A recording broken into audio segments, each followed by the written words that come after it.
So, welcome. We are returning to our Thursday night webinar on addiction. And tonight we're going to pick up where we left off. So, if you missed last week's, then you may be a little lost, but not entirely. So, I'm just going to explain one concept to wrap up last week, and then I'm going to roll into a whole new set of concepts related specifically to addiction.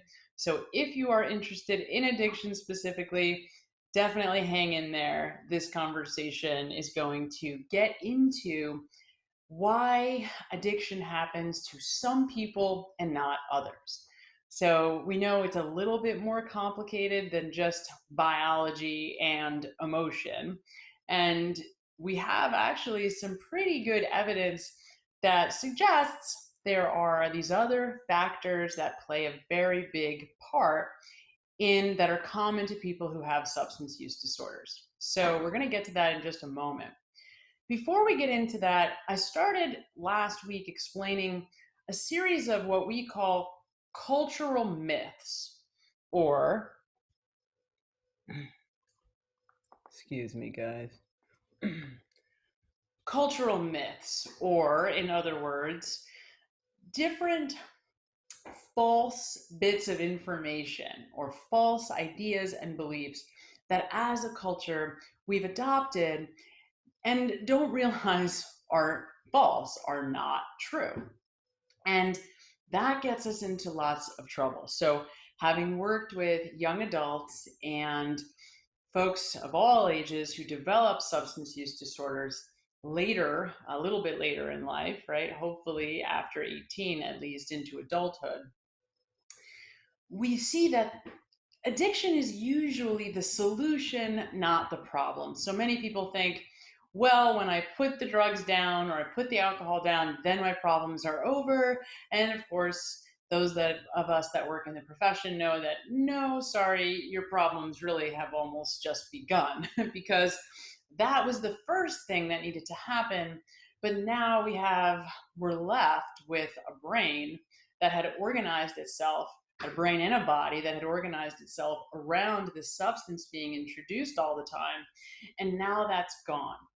And that usually leaves somebody very depressed, very angry, very easily agitated, uh, very anxious, right? Very quick to anxiety. And so now you've got to train the body and the mind to figure out another way to deal with all of those very difficult emotional states. So, again, back to these myths. So, the myth I want to introduce today is called the myth of continuity. And what the hell does that mean? And why is that important?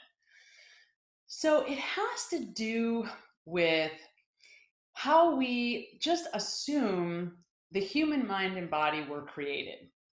So we tend to just believe or just assume that we all have these eyes and these ears and our sense of taste and smell and touch. And once we're taught what the things in the world around us are, these senses are just perceivers of information in the outside world. In essence, we assume that, a table is a table, a car is a car, and my eyes, once they have a sense, or I've been given the information that identifies what something is, this is a car, this is a human being, this is a drink, right? Whatever. That's just the way it is, and my eyes and my hands are just perceiving that thing that is what it is. But in fact, it turns out, and if you're able to see the screen in front of me here, in fact, it turns out that that's not exactly the whole story.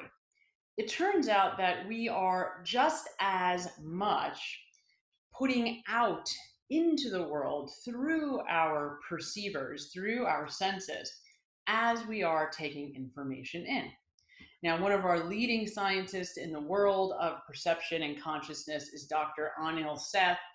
And in his 2017 TED Talk, he uses this quote that I love. He says, We don't just passively perceive the world, we actively generate it.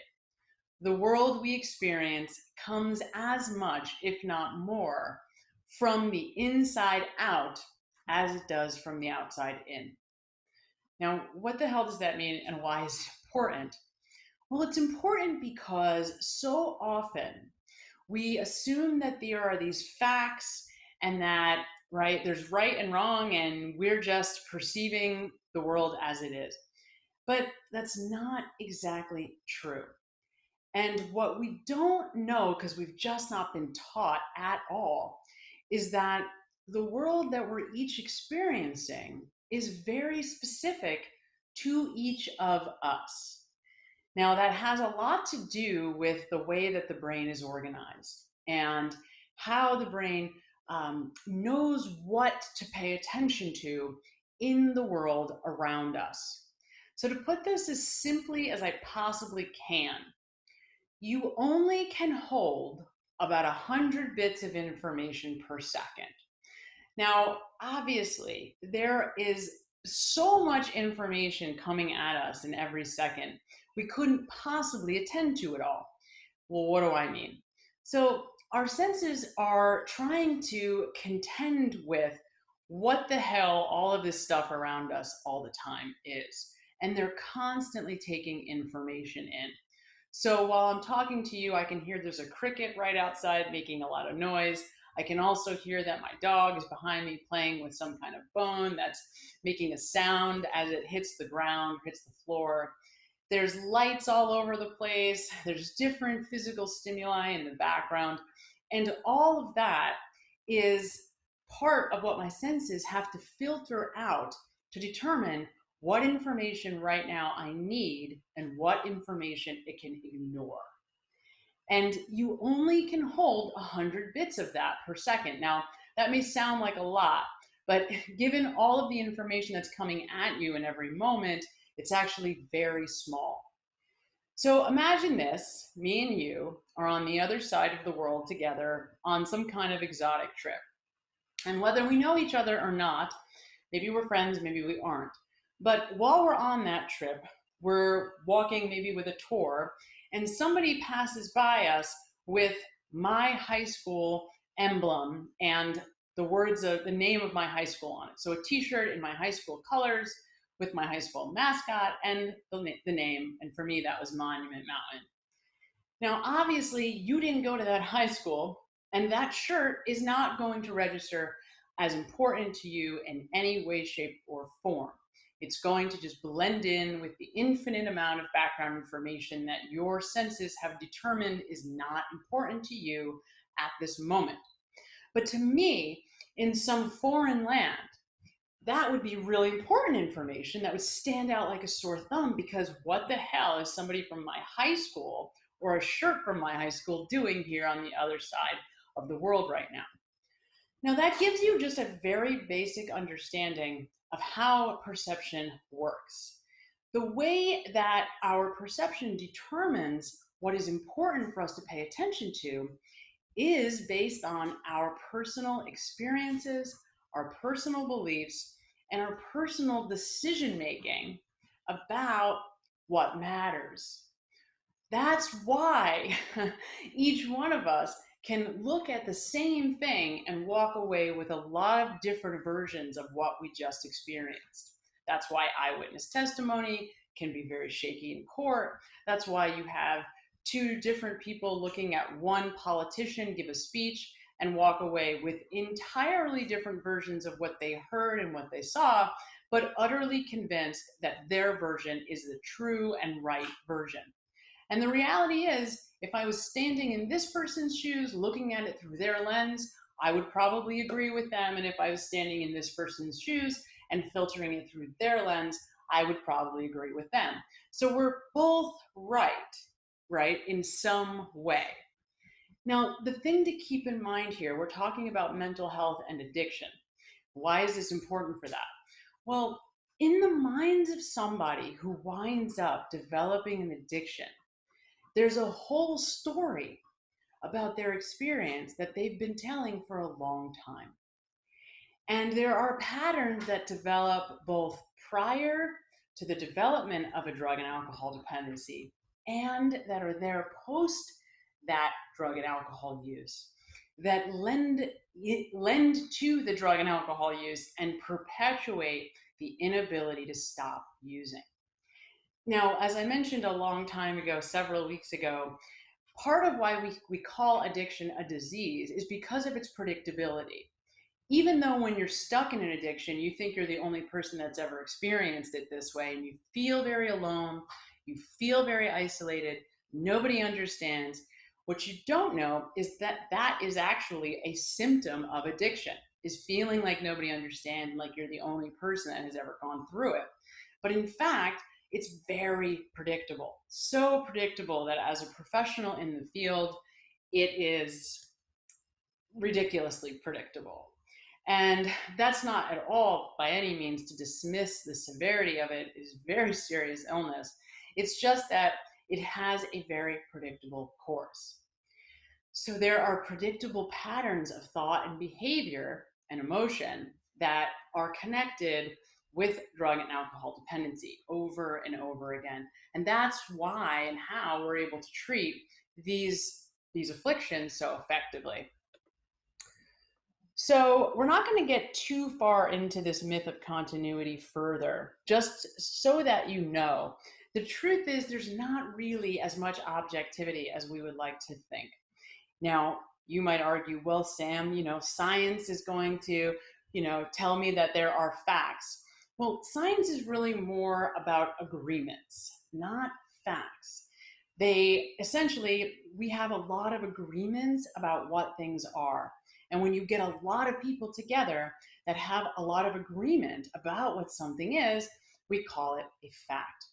But in actuality, as I said, what somebody in each one of us specifically experiences is very specific to us and is very specific to us through and because of our personal and prior experiences, the way we were taught, the way we grew up, our biology, our genetics, but also there's something called the recency effect by what we have recently been exposed to and recently been thinking about. So you want to just know for the sake of today that perception is fluid, and it's much more fluid and much more specific to each of us than we've ever been taught. And that's sort of the important bit of information to keep in the back of your mind. Now, the last myth that I really want to talk about today is called the myth of invisibility. Well, what the hell is that? So, the myth of invisibility is really insidious and can really cause a lot of havoc in people's lives. Now, something I need you to know. Many people think that Western culture is built on money, on the desire for wealth and material stuff. But in actuality, that's not true. Now, I've worked with a lot of extremely wealthy people, and what is true is not that they're motivated by money, but by achievement. Achievement is really the currency of Western culture. And each of us is essentially taught from very early on in our lives to compete with each other with our peer set. And it's really built into the way that we're taught from very early on in school. So if you have a child maybe in pre-K or kindergarten, or even before that in daycare, you're going to hear the teachers talking a lot about preparing them for pre-K. And then when you're in pre-K, you hear the teachers talking about preparing them for kindergarten. And then when you're in kindergarten, you hear the teachers talking about making sure they're at the reading level for first grade. And on it goes. And that's really how we've been taught to think. We've been taught to think that life is this series of climbing this ladder of achievement, and that at some point we're going to get high enough on this ladder to feel and to arrive at this magical day called happiness. And of course, for those of us that have achieved big things in our lives, like, I remember saying, well, when I graduate from college, then I'll be happy. Or when I lose 10 pounds, then I'll be happy. And if you've ever done those things, as many of us have, what you find is By the time you actually make it to graduation, you might have like a few parties to go to. Maybe there's like a week there where you're, happy and proud of yourself before your mind gets consumed with the paralyzing terror of having to now go into the real world and get a real job. So we don't stay in that feeling of, oh my God, thank God I graduated for very long before we move into looking at the next thing that we want. Now, there's good reason for that. That is what the human mind is all about. It's about birthing new ideas and then seeing them through to execution. So that's the human nature. It's to constantly evolve and create new stuff. So you're never going to get happy with just getting something. It's just not the human condition. And yet, unfortunately, we've been misled to believe that that is the case. But all of that is very action oriented. It's very actionable. I'm going to do this, this, and this is going to be the predictable outcome of my action. What we have not been taught, tragically, and this truly is tragic, is that what matters above all else is not what we can all see, but is what we all don't see. And that's where this myth of invisibility really comes in. What matters in terms of creating our lives, very specifically, is not in our action. It's not in what we do, it's in what we think. Now, each of us has between 40 and 80,000 thoughts per day, and there's some argument about exactly how many thoughts. But it's our thoughts, not the circumstances, that we're always reacting to. And if you don't believe me, just pay attention for a couple of hours, maybe not even that long, just a few minutes. Case in point, I had a client recently who got into a fight with their partner. Now, this is something that's I relate to so much. So it's something I know we all go through at different times in trying to make our love relationships work. And I'm not great at it, admittedly, which is why I'm not in one right now. But so this client was, arguing with their partner. And rather than just look at what was happening in the nature of that disagreement, what was really unraveling them was the thought, oh my God, what if they leave me? I don't want to be alone again. How am I ever going to, have another partner? I can't deal with another loss. I can't deal with another breakup. So it wasn't the fight per se that was so upsetting. It was their inner dialogue about the fight, the narrative that they were telling about the argument. And if you pay close attention at all to yourself, and we call this at my movement developing awareness, all of a sudden you realize that it's not the circumstances that are so upsetting. It is the story, the inner conversation about the circumstances. Now, that is always true. We just don't always see it that way. And I remember my ex husband saying to me, I was trying to coach him in overcoming the loss of a job. And I remember him saying, but Sam, how can I be happy? I just lost my job. You just left me. Like, how can I possibly be happy? You're telling me to be happy despite my circumstances.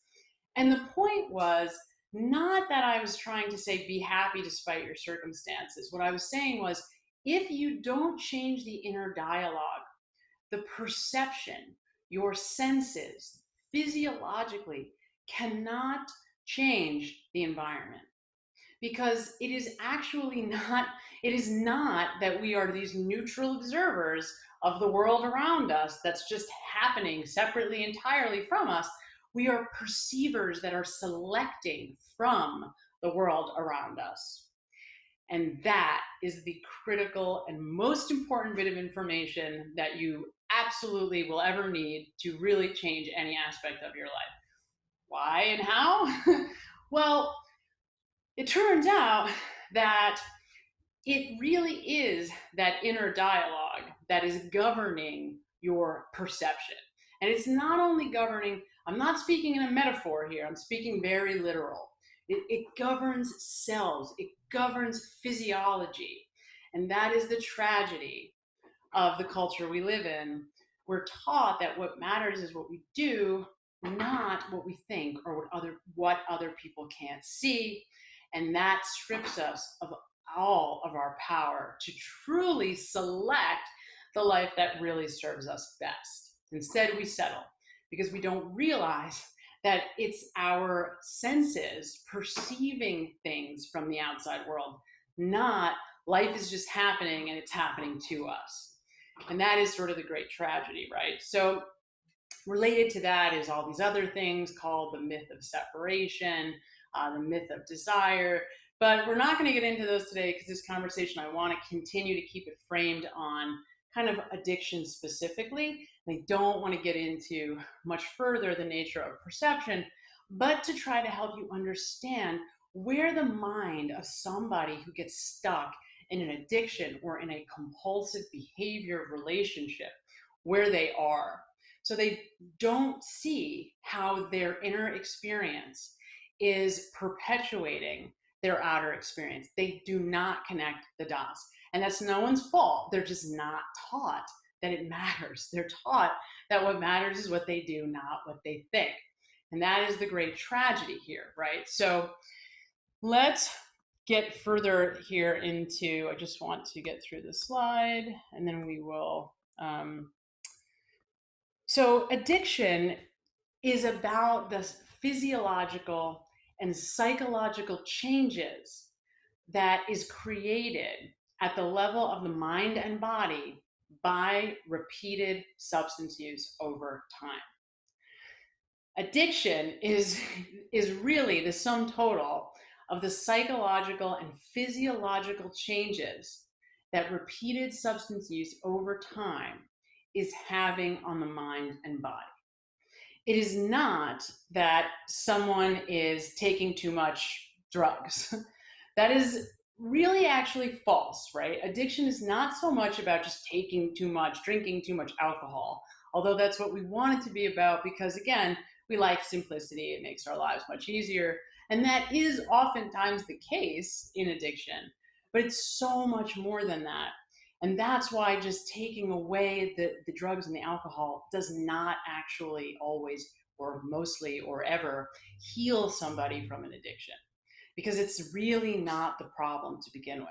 The problem is the physiological and psychological changes that have been made by the continued use of drugs and alcohol over time. And those, as I've mentioned before, they're very predictable. So we see them again and again and again and again in those that have drug and alcohol problems. So why are some people developing addiction while others aren't? Now, this is a question that I spent the first half of my career trying to really get the answer to. Because why is it that me and, let's say, my best friend from high school and college, we drank together, we partied together, and when college ended, they got a real job, and that was it. They were able to, they got married, they went on and had what appears to be a pretty normal life. And I went on to have a long and difficult career and relationship with drugs and alcohol that ended in severe consequences. Well, there are, it turns out, some common factors, things that most people who have substance use disorders, not all, do have in common. And there are really obvious, these are obvious. Once you see them, it's obvious maybe why these would lead to problems with addiction later. So the first one is age of onset. In other words, if you start drinking and using drugs before the age of 18, you are more likely to have a problem later in life. Well, why? Actually, it's a little bit deceiving as to why. The primary reason is the organ systems in the body are actually not completely developed at that age. So the drugs are more potent inside the body of a young person than they would be in somebody much older. And that means that they can wreak a little bit more havoc on a system of a young person. Now, in addition, this one's obvious. While let's say somebody who's not drinking and using during adolescence is having to learn how to navigate very difficult discomfort or uncomfortable situations. Let's say having to go to a party without drinking or having to deal with pressures of tests without using drugs and alcohol. While somebody has to learn how to deal with those things without substances of abuse, oftentimes people who are young and do turn to drugs and alcohol to deal with life have not learned how to deal with life without it. So they end up needing drugs and alcohol to feel the way they want to feel and never actually develop the skills without it. And that's why those that really do end up, deciding to go into a long-term recovery kind of program of some kind will often feel like when drugs are first taken away, like they are learning to walk all over again. Because in many ways, they kind of are. They're learning to walk in the world really for the first time. Now, the second, and by the way, the numbers here, more than 90% of people who have an addiction started to drink alcohol and or use drugs before the age of 18. So that's a huge statistic, right? 90%. Now, the second one is obvious, I'm sure. The second one, this is my dog, Sunny.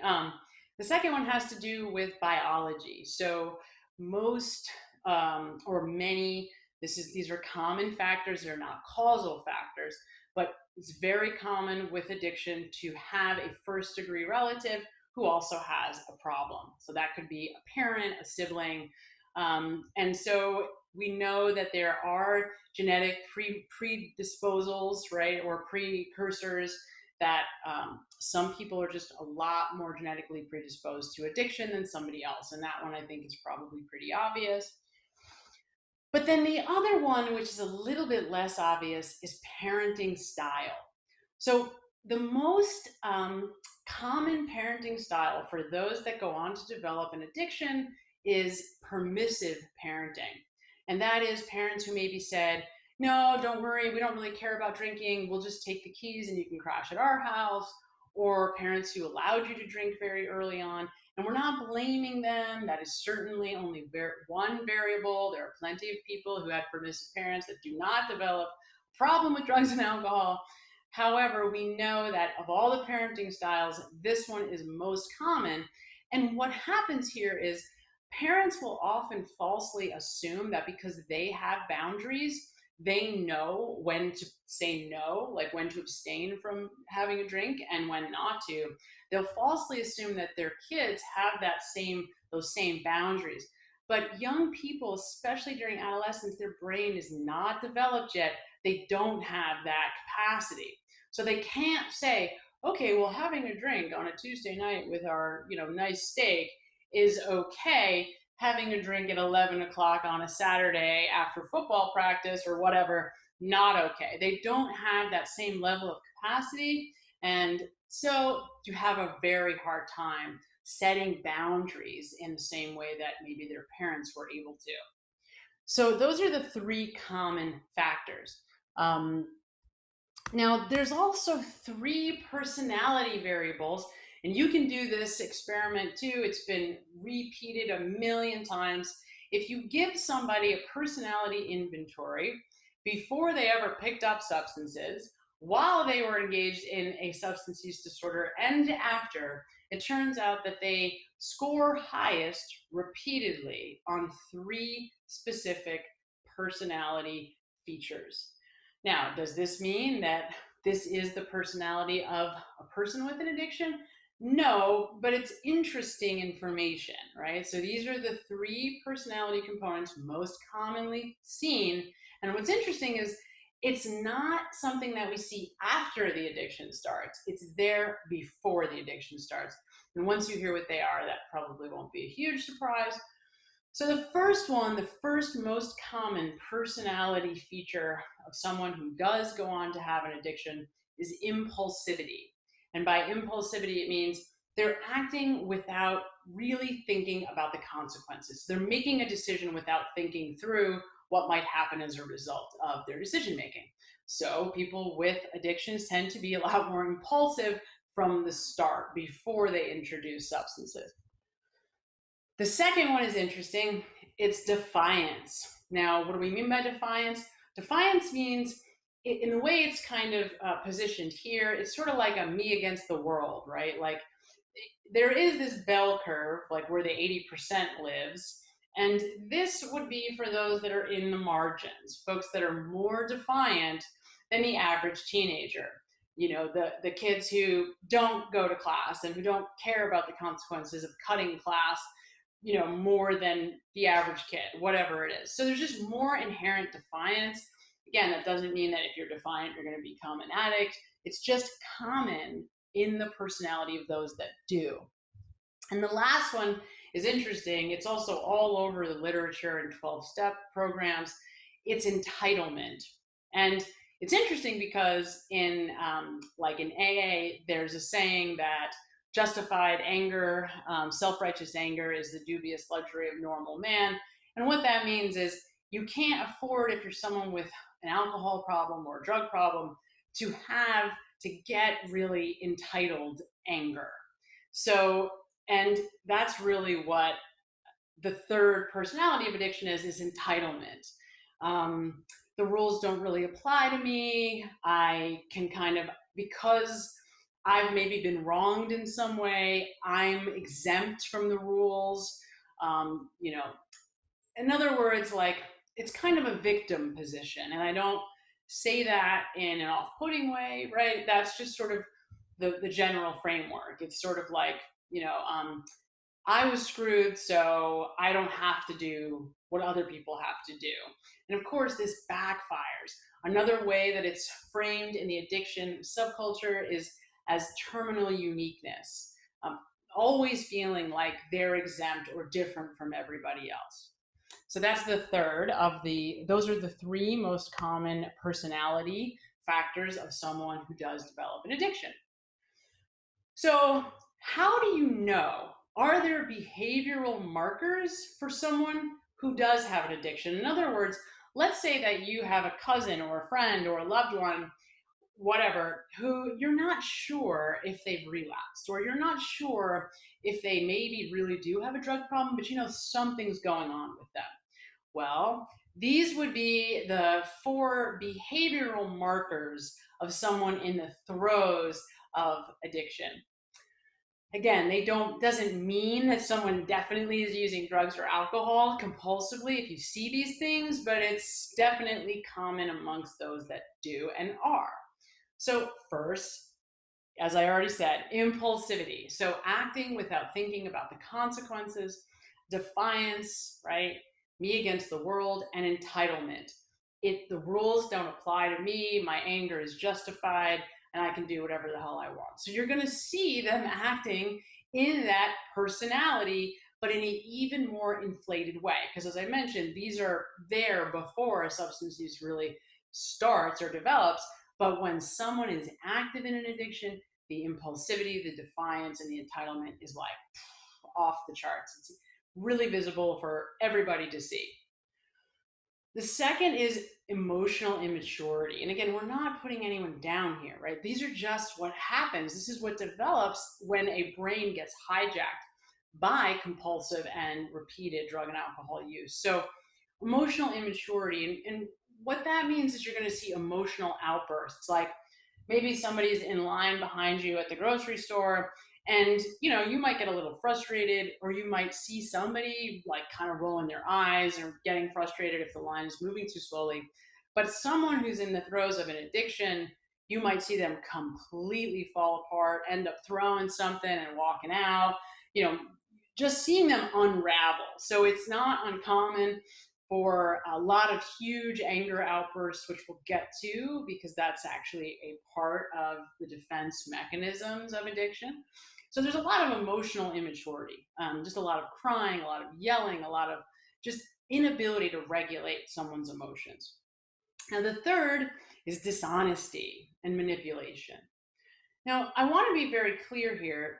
The reason why someone who's stuck in an addiction ends up being very dishonest is not because like they're bad people. It's really because they're in a survival mode. When an addiction happens, it really takes over the brain and tricks the body into believing that it's survive or die. And so they're constantly trying to calculate several steps ahead to get what they think they need or want. And that's really what the lying and deception is about. It's not just like, I want to be a bad person who lies to other people at all. It's very calculated. It's very oh my God, this person's going to think that I'm bad, and then they're going to tell somebody else, and so I'm going to tell them that I was here when I was really there. It's very, you know, loaded in trying to manipulate and control how other people perceive you. And so it's really a very painful place to be, and it's really a very uncomfortable, a really uncomfortable position, because there's a constant fear, and it's constantly being activated by fear, fear, fear, fear of the perceived outcome. So you're going to see a lot of discrepancy between who they say they are and what you're seeing in their behaviors. A lot of it's very common for addicts to also have very strong ideology. They might preach, right? Like, this is the kind of person that I am, but then you're going to see a discrepancy, because even though they have these values, they're just not able to live up to the standard that they're setting for themselves. And that inability is also causing more and more drug use, because there's such a discrepancy between my value system and my behavior. Okay, so the fourth one is narcissistic blinders. They can be very overly self-involved. There's a feeling when you're in active addiction that you're alone, that nobody understands. So it's really, and of course, you have to keep in mind, when someone's in the throes of an addiction, their entire biology is really being hardwired to make sure that no matter what, they continue to use the drugs. So everything, you go into this kind of like weird defense bubble where all of these emotional and psychological defenses form to keep you using. And so part of that is just this kind of extreme narcissism, this overly self-involved. And the feeling from the firsthand perspective, it's really lonely. It's very isolating. It's a horrible place to be. It is not a fun kind of narcissism. It's really a horrific, I'm alone, and I'm in a desperate place of loneliness, and no one will ever understand. And if you really knew what I was doing, you would want nothing to do with me, because I'm a horrible person, right? And then finally, we have defense mechanisms. And, these are really protections from somebody stopping the behavior, from feeling vulnerable. And so these things like denial, right? The hallmark that everybody kind of knows is the cliche hallmark of addiction, somebody saying they don't have a problem. So denial, anger, projection meaning that I might, um, I might be very critical. It's very common to see for someone who is stuck in an addiction to be extremely biting and cutting and critical of other people. And that's because of their own deep sense of self-loathing that is developing as a result of their behavior. But rather than being able to look at that within, it's coming out in my view of other people and of the world around me. Also, you have to keep in mind that anger is an incredibly effective defense for addiction, because nobody wants to deal with a person who's screaming and yelling, right? We all do not want to deal with conflict. Nobody likes angry screaming. So let's say that you have a loved one who's in the throes of an addiction, and you try to confront them, and they just blow up at you because they know that's a way to get you away very effectively, and it works every time. So they just keep doing it because, right, it's very effective. Now, you may not realize that you're doing that. It may not be conscious, like, ha ha ha, I'll just be angry and it'll go away. But that is subconsciously what is happening. And again, these things all form as a way to continue to protect someone's ability to keep using. Now, why would I want to keep using this substance that's killing me, that's destroying my relationships, that's keeping me from progressing in my life? Because it is my medicine, because I am trapped and I have wired my brain to believe that this thing is the only thing that is keeping me okay. And without it, I will not be okay. And I am utterly convinced that the world without it is probably not worth living. And I don't ever want to test it, so I'm never going to. And I'm just going to continue to live the way I am and get rid of anything that gets in between me and my ability to keep using. And now that's in the more extreme version, like that's in the progressed addiction, but that is where addiction goes, period. Whether it's today or in 10 years, that's where it goes.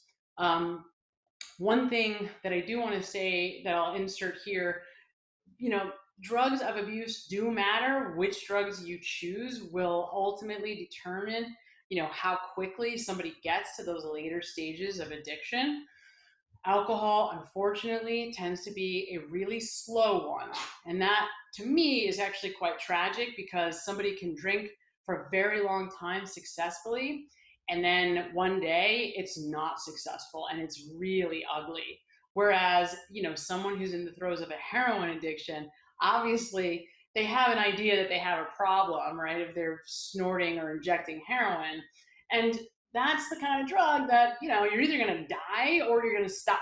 I mean, you don't have a lot of options, but it progresses extremely quickly. So you see a lot of kids in rehab in their 20s. It's rare that you see people later in life in their 40s and 50s or beyond that have heroin addictions because they don't make it that long. However, you can see people, of all ages with alcohol use disorders, and it's very hard to stop later because at that point, you're so far progressed into it and have really built an entire life around your ability to continue to drink successfully.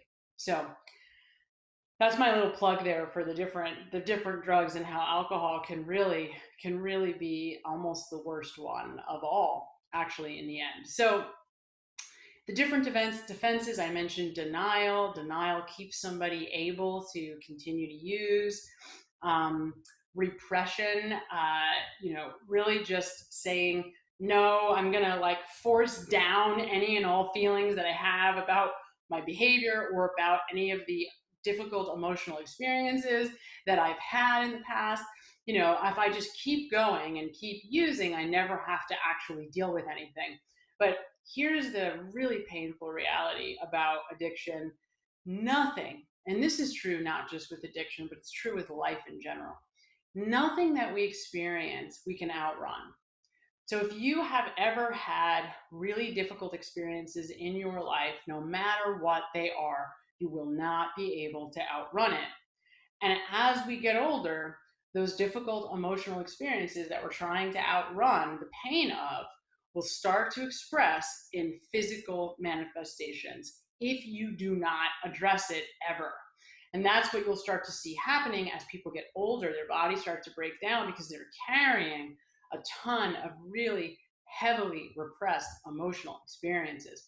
And this isn't just psychobabble. I mean, this is the nature of physiology over time, right? And emotion over time. Unfortunately, again, because of that myth of invisibility, we're taught that the mind doesn't matter, all that because it's not physical, which of course is not true. Thoughts are very physical.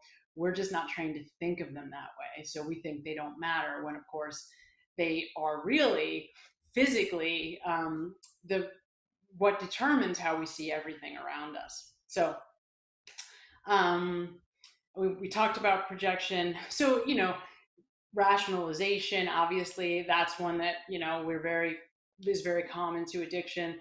People who are, well, it's okay that I'm doing this because this thing happened and then this thing will happen. And so it's okay. I can steal this money from whoever. They're not going to know. They'll never find out. I'll repay it. I'll pay it back. I'll give them another $20 later, you know, um, to make them feel okay about what they're doing. And that rationalization protects somebody who's in the throes of an addiction from really feeling horrible about what they're doing. And again, remember, someone who's in the throes, whose brain is being hijacked, they're not like, this isn't what they want to be doing. This is now the body has been hijacked by the use of drugs and alcohol. So there's a lot of shame, horrible shame, and sense of self-loathing that can just fester and get bigger and bigger over time. The other one that I want to mention here is called, well, it's an intellectual defense or intellectualizing. Now, what that means is, and you'll see this, it's very common in addiction. Somebody uses their big brain to be very smart and have lots of logical information about everything, and I myself included in that list. But that then also serves as a way to protect someone from feeling like they're doing, not necessarily doing something wrong, but it's like, well, I can intellectually distance myself from the emotional upheaval that's going on inside me. So it's sort of a safer place to be if I'm in my intellectual, my knowledgeable brain, and not my emotional brain. It's a much safer place to be. So that is really the role of that intellectualizing. Um, okay. So, and then, how addiction is diagnosed. We can quickly run through this, but this is how, really, on paper, addiction is diagnosed behaviorally. So, which is interesting by itself and a whole other conversation. But, obviously things like tolerance, does somebody have to use more of a drug to get the same effect? Withdrawal, do they get sick if they don't introduce that substance, repeatedly or again? Do they spend a lot of time in the acquisition? Like, am I constantly finding myself at the liquor store? Am I spending hours just going on a hunt to try to find a drug dealer to try to get my drugs? Do I stop spending time engaging in things that I used to love? It's very common for young people, like, let's say that I was once a great athlete. I'm no longer going to practice. I'm not engaging in my sport. I'm hanging out with these other kids, smoking cigarettes, doing whatever, vaping. No longer doing the things that I once really loved to do. Now I'm, have kind of dropped out or dropped away from hanging out with different friends, right? Not with my old friends. Um, Right. So social, occupational, and recreational activities are neglected. You'll see people using in dangerous situations like driving. Oh, it's okay. I only live a few blocks from here, and driving wasted. Obviously, driving would be the most common one, but also going to work, operating heavy machinery, all kinds of situations that would be considered dangerous while under the influence of substances. Um, and so, I mean, those are, that's the short list, but you get an idea, right? The person has a lot of heavy cravings for the drug. They're thinking about it while they're not using. Remember, drugs and alcohol addiction is not defined by somebody being able to stop. So that's a big one. People will say, oh, well, I stopped for the month of January, so I don't have a problem. Addiction has nothing to do with whether you can stop. It has to do with whether you can stay stopped. So can you stop forever? Can you stay stopped? Can you stop for several months? And in that time, let's say you do stop for 6 months, are you continually thinking about using? So people that are in recovery, believe it or not, don't live that way. They're not every day going, geez, I wish I could get high today. They've recovered. Recovery means that my brain is no longer operating the way that it was when I was using. My brain has changed. So I'm no longer thinking all the time about drinking or using. And I don't have a problem abstaining. I'm able to abstain without thinking about it.